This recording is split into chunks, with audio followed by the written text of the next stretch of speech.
It's Maryanne. Welcome to another episode of the Influential Nonprofit. Today is a beautiful day. Today is a day we're going to talk about how to be a more confident decision maker. How can you grow your inner confidence in your decision making skills? You're going to learn how to strengthen trust in your intuition and your leadership choices. And this is for you no matter where you are in your organization. If you are an executive director or CEO, if you're a development director, right, communications coordinator, whoever you are, you face choices every day, right? And so, and you want to show up as confident, credible, experienced. And if you struggle with people really listening to your ideas, sometimes it's because you don't trust those ideas yourself. And you have to trust your ideas. You have to trust your thoughts. You have to trust yourself before other people will trust you. A lot of times we want it to be the opposite, right? Like, oh, if I get that validation, if people see it the way I see it, then that's validation. That's not how strong leaders show up. That's not how we grow. This is our inner confidence, right? Remember sovereignty, no matter what other people are thinking or feeling, I'm sovereign in who I am and what I believe. And we're going to talk about exactly how to tap into that. So let me share this with a little bit. If this is you, you're not alone, but here's how you could possibly be struggling in your decision making. I'm going to go through what are some of the issues, and then we're going to go through what we can do, and then we're going to talk about how to do it. So I am not going to leave you stranded.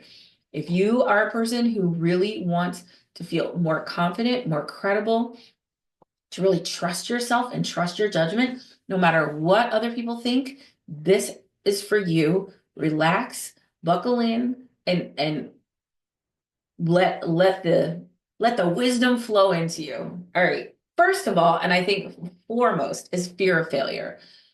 When I worked at 501 Creative for 16 years before I even had this business, I started this business in 2018, like full time in earnest, the fall of 2018. Before that, for many years, I would go to meetings with potential clients. People would call or we would apply and they'd say, "Hey, we want to work with you or we're considering working with you." So I would meet people that I had never met before. I typically went with my boss or a colleague and we would go in pairs and we would meet potential clients. And in those meetings, I would get really strong downloads of what direction they would go in and what they needed. And a lot of times I didn't say anything. Now, there's a strategic reason why sometimes I don't say anything. And it's because a lot of times in that instance, it wasn't that I didn't trust my idea. It was just because at that time that they were not ready to hear a solution. Okay. But the solution would be so clear to me. Other times it was I had a really thought or maybe a challenging thought or a way I wanted to help, guide their thinking and I would stay quiet. And it wasn't because of them, it was because of me, because I didn't trust the download that I was receiving. And the risks felt too high. If I said something wrong, if I made them mad, we're not going to get this work, right? So when the risks are high, the fear overtakes and we stay quiet and we don't really say what we think or what we want. The next thing is like external validation. Let's say your board, your donors, your staff, you may have conflicting opinions, which makes it hard to trust your judgment or makes you really need them to see it your way. You need them to see you don't if they see it differently, you can either A, not trust your judgment, or B, get a little overly consumed with making them see it your way, because if they see it your way, that validates you. So you can't have this differences of opinion. The other is perfectionism, the belief that you must get every decision right, every thought right. Like I'm sitting in these meetings, I think if I say something wrong, quote unquote, this whole thing will go off the rails and we're going to lose out on something. Um, or there's a lack of self-trust. Many we're seeking, like I said, we're seeking outside validation instead of listening to our inner wisdom. And the last thing is really just decision-making fatigue, just the cognitive overload of everyday decision-making. We just get tired of thinking it through. And you just don't want to do it. That's why sometimes when your partner says, "What do you want for your dinner?" You're like, "I don't know," because you're just so darn tired of trying to make things, carrying the mental load of a lot of decision making. And I get that. So if any of these were you, you're absolutely not alone. I think I feel like in our society, we are taught to not honor our intuition because it's not based in fact. So when I'm in these meetings, I'm thinking, what do I know about these people? I just met these people. What gives me the right to have such an opinion about the direction that they should go in? And I'm thinking like, or just to share my thoughts and ideas about what I see happening or what I think their needs might be. And I would stay quiet because there was no data or facts. Like, well, if I could hold that opinion and then do my research, and then if I still felt that way, then I said something. And that's pretty much what I did. I do remember the day I was in a meeting and it was with a pretty big foundation with a lot of people around the room who thought they were pretty important. And I honestly, because this was about 2016, so I don't remember what I said, but I can tell you how I felt. I was in a meeting and I remember, I do remember, we were looking at this newsletter that this foundation was putting out, and I could see right away that this newsletter was way too internally driven, that the content was too much about the staff and not about patients and outcomes. And that's an easy thing for an outsider to share. And that's in fact why people often will bring third parties into the conversation because you want to get that perspective. But I do remember saying, you know, and that would have been something in the past that I would have noted and then brought up later and then maybe put into a proposal. But we're in the room and I'm like, okay, here we go. I say, so tell me about this newsletter. Now I know enough not to lead people into the opinion, like, oh, we do this. Like, so can you share with me like where you put patient stories or where those things show up? And they're like, oh, and I go, because from my perspective, like as a donor, I would really want to see more things like that. So I didn't say, hey, you're doing it wrong. I asked a few questions so so that I could open up their eyes so they could see it the way I was seeing it. And they're like, oh wow, oh my God, we never thought about it like that. And sure enough, because I stepped into that, that is why we got the business. But that was one of the first times I remember just taking that deep breath and saying it like I saw it without going and doing my research or going away and coming back and saying, hey, we've done our research. Here's what we're thinking. And that was my intuition. My intuition was telling me what to do. And you have an intuition too. And it is, in fact, one of your greatest assets as a leader. And if you harness it right, a true, true superpower. I always remember this. I'm in this like Facebook nonprofits consultants group. And I just remember this. This was a long time ago, but I remember reading this comment to a post. And this woman said, yeah, whatever my intuition tells me, I do the opposite. And I was like, man, there's a lot to unpack there. And you certainly would not be right for one of my programs. That's okay. Not everybody's for me, and that's cool. But your intuition is your smartest guide, and I'm going to explain what it is and how to discern it and how to harness it. So I want to start by saying there's really three ways of gathering information. There's your instinct, your intellect, and your intuition. And your instinct is your instinct. That's fight, flight, freeze, or fawn, your base brain operating. And that is usually out of fear. And an instinct is fast. For a while, I struggled with the difference between my instinct and my intuition. And I think this is really an important thing to discern. Your instinct is based, it's your instinct moves you from pain and towards pleasure. It is your base level operating, and it happens in quick time, and almost immediately, and it's usually warning you of a danger. Your intellect is your reasoning, your data gathering, your thoughts. That is your intelligence gathering. That is your intellect. That typically comes more slowly with time and deliberation.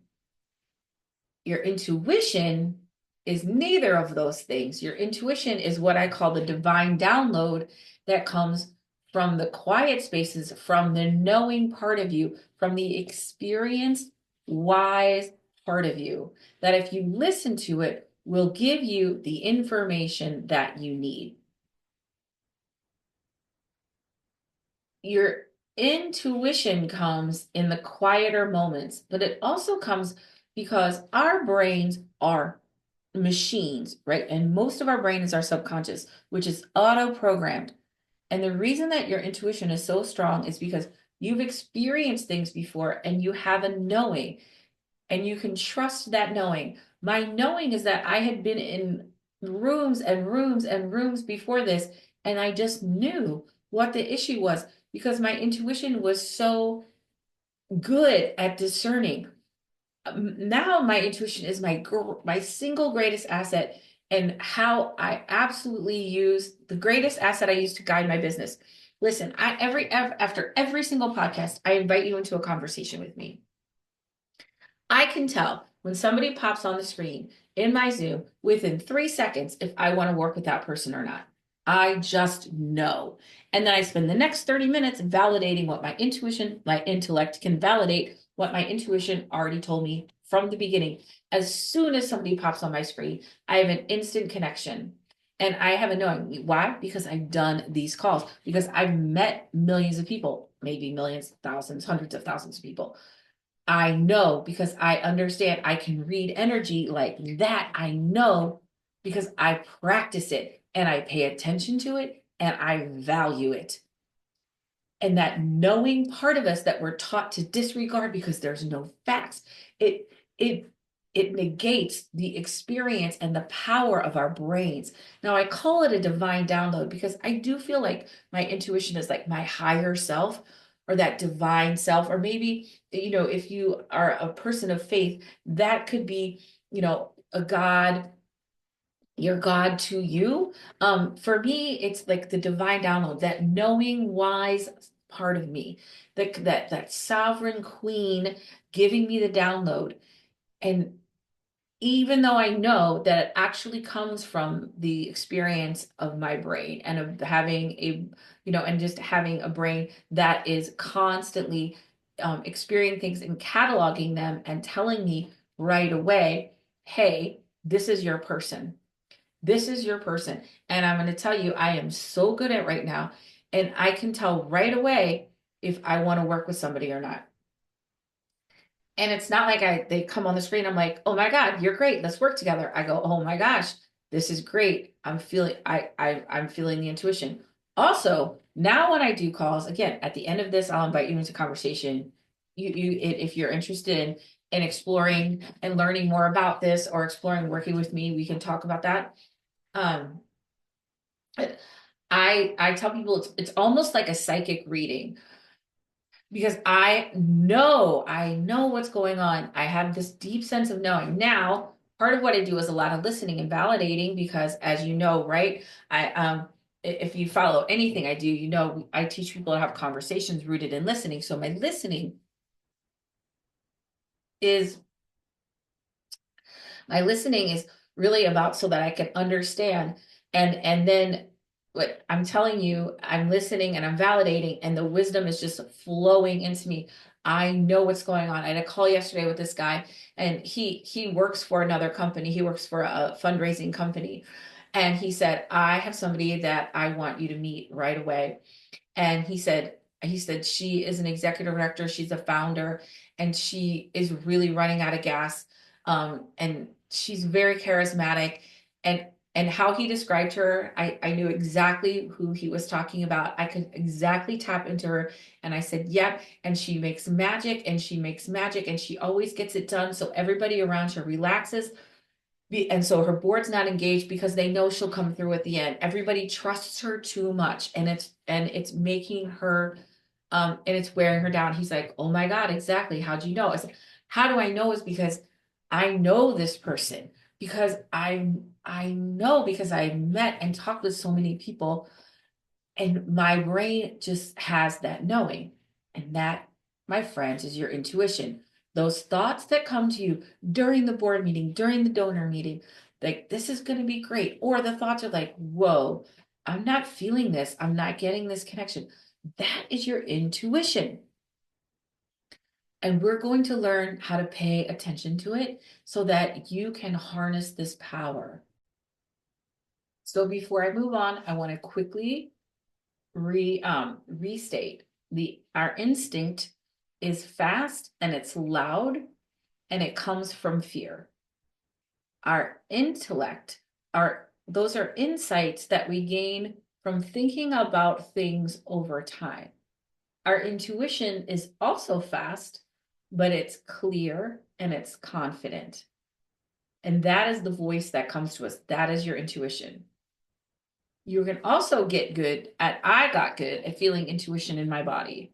Like I literally get chills. I get goosebumps when it's the right thing for me.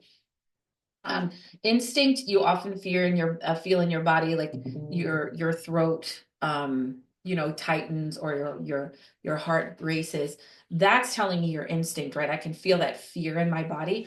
My intuition is typically that, like, I feel a swell, I feel a burst, I feel like something really flowing over me. And that's just because I've gotten really good at reading the signals of my intuition. But typically, remember, your instinct is based in fear. Your intellect is based in rational thought over time. Your intuition is also quick, but it's clear and it's quiet, confident thought. Okay, let's get into how to harness the power of your intuition. Well, of course, if you know me, you know first lesson in how to build your inner confidence and strengthen your decision-making skills is to let go of the result. If there's one thing I could help you do is letting go of the outcome, because that's what keeps us bound. We're afraid to say something because we're afraid to upset someone. We're afraid to say the wrong thing. So we sit in this like bubble of fear, afraid to really step into our power. So the first thing is we have to let go of the result. You don't have to, you can choose to let go of the result and say, here's what I'm going to say. They're going to receive it the way they want or not. Here's the idea I have. They're going to like it or not. And I'm going to say it because I'm just going to let go. It took a big deep breath in that foundation meeting for me to and just let go and say, here's what I'm seeing, or asking the question, show me more about this because I have some thoughts and I'd like to hear yours. To say, I'm not sure I like the direction this is going. I had a call today and we were talking about the nonprofits of how we're all so kind people and we sit in a room and we're like, that's great, because we don't want to upset anyone. And then we walk out of the room and all of a sudden, like, did you hear that? Did you say that? Because we're sitting there afraid to really speak our truth. So confident decision, your inner confidence and your decision making is based on you speaking the truth. And in order to do that, we release the outcome, let go of the result, because nothing good happens. Not nothing good. When you act out of fear, you create more fear. So by releasing the fear, that's the first step. The second step is really clarifying your core values. Confident decisions stem from an alignment with your personal and your organizational values. So I'm gonna take you back to that foundation room. I know from my experience and that good marketing has value to the target audience. Pretty simple, right? And that what I was seeing was not a value to the target audience. That was an alignment of my personal and professional goals.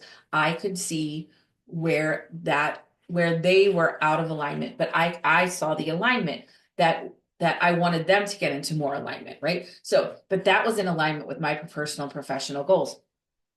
So once I understand, like, what are my professional, what do I value? What is important to me? When I do my Uplevel Your Influence course in week 2, in module 2, we do belief. What do we believe? Belief statements, and we categorize our belief statements. First, we categorize, we define how we want to show up for other people. It's called a brand promise. And then our promise, our brand promise. And then the second thing is we create belief statements. Here's who we are and here's what we believe. And the reason why these are so important is because these are things that are known to you, that are sort of floating around. We put them all onto paper. We say, here's what I stand for, here's what I'm about. And when you do that, then you understand what your values are, and you can understand that you can make the confident decisions come from the alignment of those values. Right? And when you see something out of alignment, it's not just that it's almost an obligation to say it. It's almost that's you being called, like we talk about thought leadership and leadership. That's what thought leadership is. Right? I see something that is in like this is in line with my values, my personal and organizational values. You're almost compelled to share it. And that makes you a very, very powerful leader. Whether people buy into it or not is not the point. The point is that you're willing to stand in your organizational values and speak on behalf of them. Okay. Number 2, recognize your past successes. I am sure you have been a very strong decision maker in the past, and it has paid off for you. You wouldn't be here where you are right now if you had not. So one of my coaches, Dr. Aaron, he talks about facts and feelings, right? There's facts and feelings.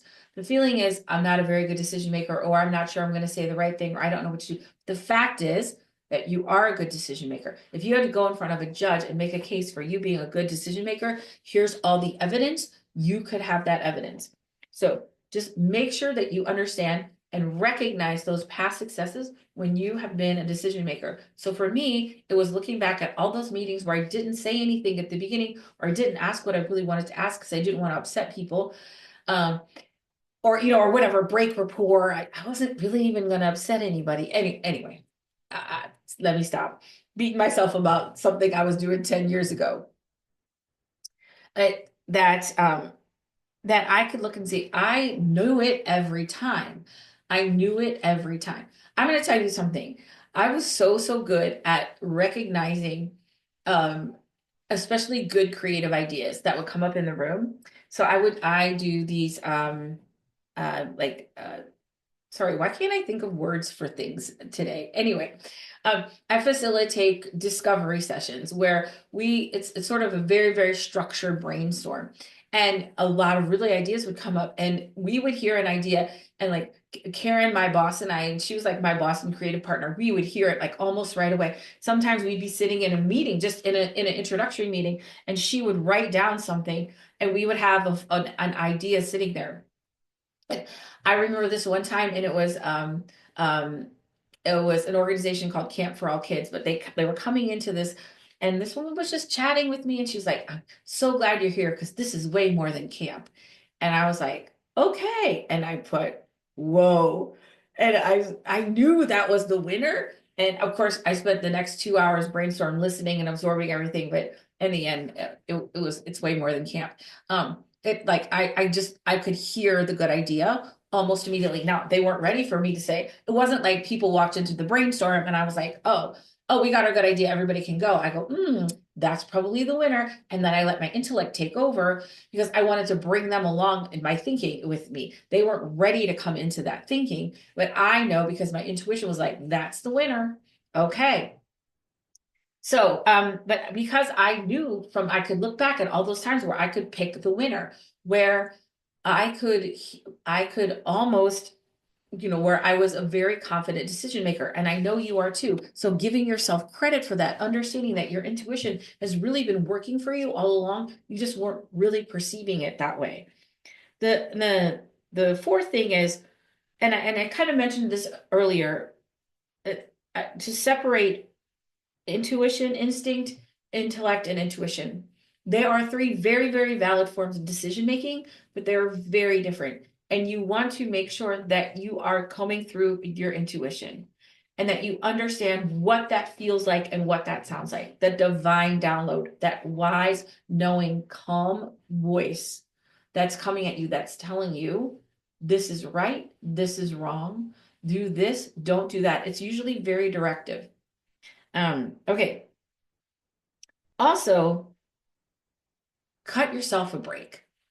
Most decisions aren't final. Most of the things that I wanted to say in those meetings wouldn't have made a lick of difference of whether we got this business or not. I'm pretty sure. Unless I would have said something super crazy and egregious, which I would not do. But I could have, most of what I could say, if I could have either backed up or moved them around or whatever. My point is, give yourself permission to pivot, give yourself permission to refine and adjust as you go. It's a decision. It's not, most decisions aren't forever, right? Most decisions aren't forever. Um, the last thing I want to say is give yourself a confidence ritual. And I think this is so important because, as you know, I believe that energy speaks louder than words, and how you show up and the energy that you project says a lot more than what you say. Before making a big decision, engage in a practice that grounds you. That could be journaling, deep breathing, a visualization, something that helps you sort of clear your mind to allow the access and flow. Before I do a call, a strategy session that people book with me, um, I I do really spend about a minute of just clearing my mind and really focusing on that person and giving them value. Whoever they are, whoever's going to come through, I'm here to give them value first and foremost, no matter what. And that just allows me to take it off myself, because you can't be nervous when you're in service, right? So if my job is to be of value to an organization, of value to a board, of value to a cause, a mission, a condition, it's not about me and my fears. It's not about me and my insecurities. It's about showing up fully for somebody else, regardless of whatever's going to happen to me. And and and so I do have some different sort of rituals before I do a speaking engagement. Get off to the side, if possible, and give myself just 5 minutes of grounding myself in my content, sending love to the participants and love back. So, really focusing on finding my inner confidence and my inner strength. If you're going into a tense board meeting, if you are, going to meet with a big donor, and it's a big thing, it's even 30 seconds can really adjust it and help you tap into your intuition. Your intuition comes in the quiet moments. That's why you get good ideas in the car and in the shower, because those tend to be repetitive things and you're letting your mind go. And that's where your ideas can really come through. And think about, like, how will this feel in 10 minutes, 10 months, 10 years, right? Um, it most of the time, whatever the decisions that you make, it won't matter in 10 months. There's really they may feel weighty to us, but once we get started to doing them, they really aren't. And again, you can always pivot, right? So release the outcome, clarify your values, recognize and give yourself credit for your past successes, get good at separating instinct from intellect and intuition. All three are very, very valid in getting information to make decisions, but they are different. Okay. And then trust that you can refine and change as you go. Um, and find some sort of confidence ritual, some way to tap into that sovereign queen that I know you are, right? For a while, I had a bracelet that was a big crown that I would wear, and really just as a visible reminder to tap into my sovereignty. Like, literally physically, I would hold on to it, and to help me remember I'm the sovereign, I'm the queen, right? I'm the one who decides. I'm the benevolent ruler of my body, my space, my life, my business. I say who comes and goes, I say. And it helps me tap into that. I hope you have learned how to trust your intuition. Again, we have been taught, like, oh, you need data and facts, and to disregard our intuition when it is truly our brain doing its best work, right? It's all of our experiences, all of our emotions just working for us with that divine download that's coming through Trust it, believe in it. If you need to back it up with some data, you can do that later. Don't disregard it. The more your intuition is a muscle, right? It's a practice. The more you practice listening, the more you practice using it, the more you practice speaking your truth to it, the better you'll get at it, the more powerful you'll be, the more you'll get done, the more people will respect you, the more confident you'll be. I'm telling you, it's the ticket forward. Okay, that's it for this episode of Me and the Influential Nonprofit. If you want to connect with me to talk more about your intuition or how you can be a more powerful leader, I am happy to talk to you. You can actually see firsthand my crazy intuition in action. It is sort of like a psychic reading sometimes. I it is really cool for me to do it because I meet people. I don't know you. I really don't know anything about you. And I actually don't like to do a lot of research beforehand because I do like to receive people like as they are and as they come to me. I feel like research just gives me using that intellect too soon does not really support the work. What I like to do is let my intuition tell me, guide me, and then my intellect back it up. But my intuition already knows. Anyway, if you want to book a call with me, please do. The link is in the show notes, and I'll see you next time on the Influential Nonprofit.